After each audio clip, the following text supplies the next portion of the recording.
Have you ever wondered what it truly takes to survive in a world of endless fire and sand? Imagine a place where the ground can fry an egg, where water is a myth, and where the sun shows no mercy. This isn't science fiction. It's the reality for creatures living in the world's most extreme deserts. But what if I told you that in these seemingly barren wastelands, life doesn't just survive, it thrives in the most astonishing ways? In today's journey, we're venturing into the heart of these vast, sun-scorched realms to uncover the secret lives of its most legendary inhabitants.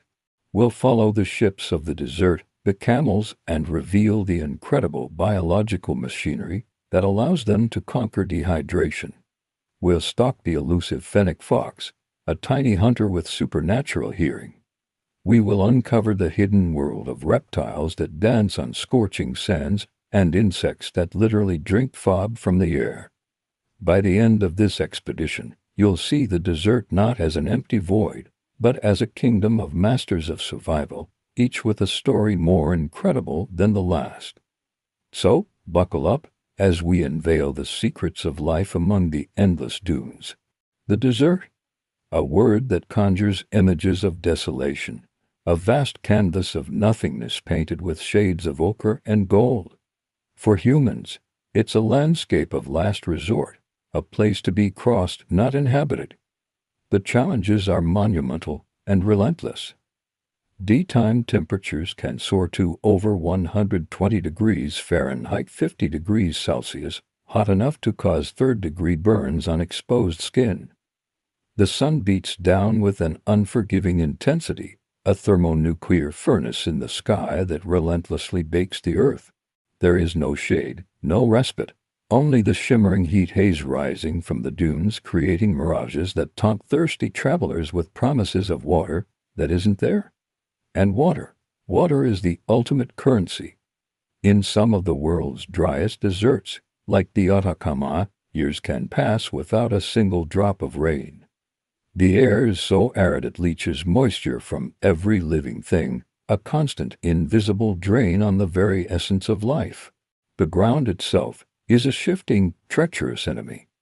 Endless dunes, sculpted by relentless winds, can swallow landmarks, bury shelters, and erase any trace of a path. A sandstorm can appear on the horizon as a mere smudge and, within minutes, become a terrifying, suffocating wall of grit that blinds, chokes, and scours everything in its path.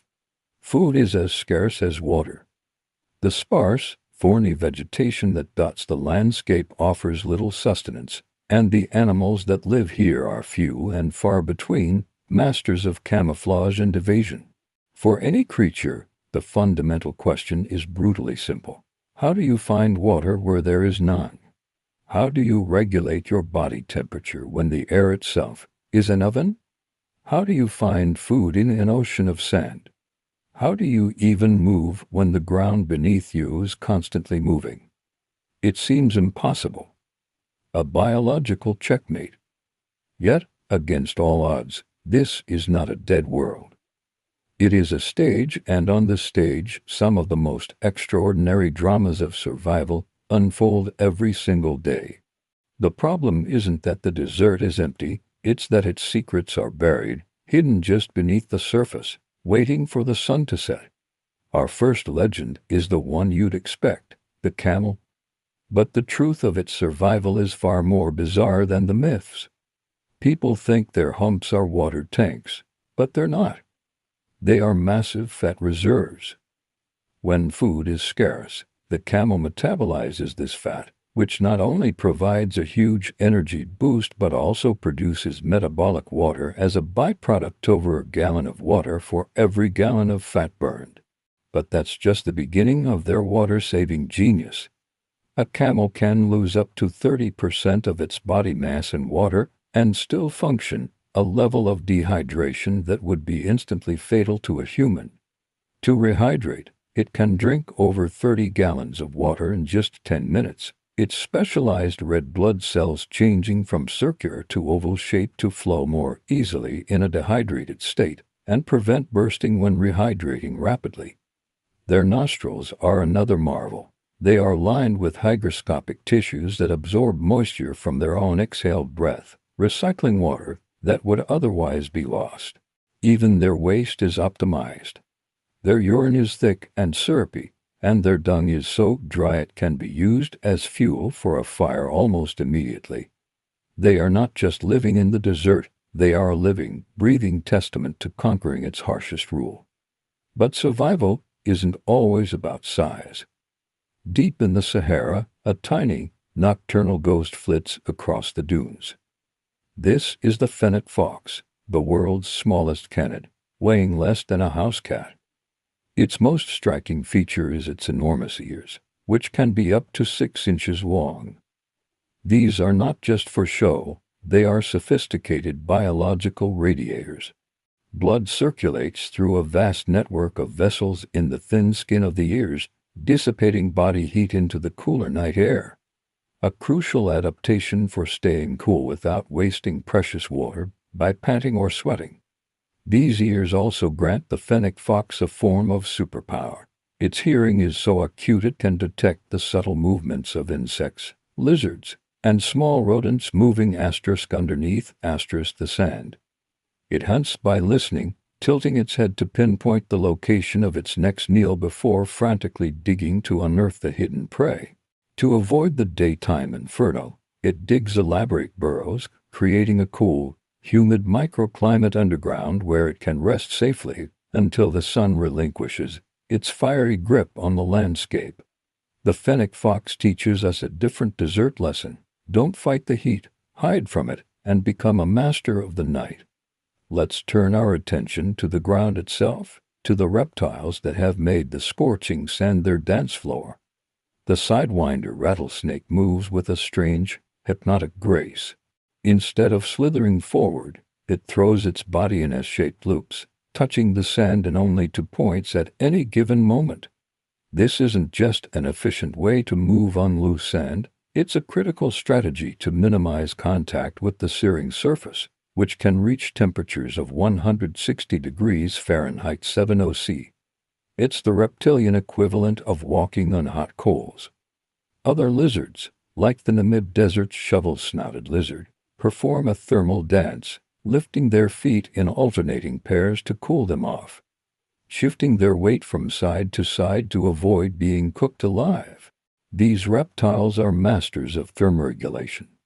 During the hottest parts of the day, many will sand swim, diving headfirst into the core layers of sand just a few inches below the surface, effectively disappearing from the world above. They are ambush predators, using the sand not just as a shield from the sun, but as a cloak of invisibility. Perhaps the most ingenious survivors are the smallest. In the Namib Desert, one of the oldest and driest places on Earth, lives the darkling beetle. This tiny insect has devised a strategy for harvesting water that seems pulled from science fiction. In the early morning, as a cool, moist fog rolls in from the Atlantic Ocean, the beetle climbs to the crest of a sand dune.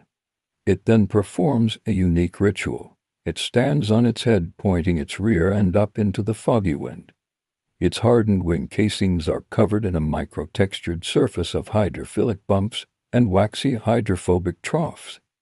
As the fog passes over, tiny droplets of water condense on the bumps.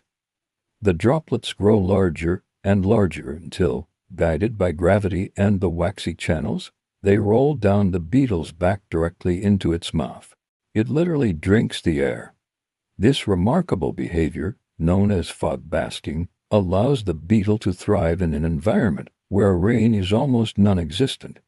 It's a powerful reminder that in the desert, the most life-saving solutions are often the most creative and unexpected. Life, it seems, always finds a way. But of all the tales of survival, none is more poignant or powerful than that of a mother camel giving birth in the heart of a storm.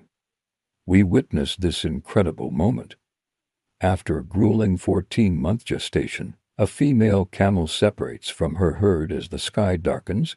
A sandstorm, a maelstrom of wind and grit, is bearing down. There is no shelter, no help. In the midst of this chaos, she lies down, her body straining against the elements. The wind whips sand into her eyes, but her long, double-layered eyelashes act as a protective screen. As the storm rages at its peak, she gives birth to a single calf. The newborn is immediately assaulted by the brutal conditions, but its life has been prepared for this moment. Within 30 minutes, stumbling on gangly legs, the calf is standing. Its mother nudges it, urging it to nurse. The milk it receives is a biological miracle. In times of extreme heat and dehydration, a mother camel's milk can dramatically increase in water content, becoming a thin, life-saving fluid to keep her calf hydrated when no other water is available. The storm rages around them, a symbol of the desert's unforgiving nature, but here in its very heart is not death, but new life. The calf, born into the tempest, takes its first drink, a quiet, defiant act of continuity. It is the ultimate desert legend, a story not just of enduring the hardship, but of creating life in the face of it. The storm will pass, the sun will rise again, and this new generation, born of grit and resilience, will walk the endless dunes. From the towering camel to the tiny fog-drinking beetle, the desert reveals itself not as a barren void, but as a crucible of evolution. It is a land of extremes that has forged some of the most specialized and magnificent creatures on our planet. They are living proof that life is not about the conditions you are given, but how you adapt to them. The fennec fox doesn't curse the sun, it embraces the night. The sidewinder doesn't fight the sand, it dances upon it. The camel doesn't just find water, it becomes a reservoir of life. These legends of the dunes teach us a profound lesson in resilience, ingenuity, and the unyielding power of life to carve out an existence in the most unlikely of places. The next time you see a picture of an empty desert, remember these stories. Remember that beneath the silence, a million dramas are unfolding, and in the heart of the desolation, life, in its most brilliant forms, endures.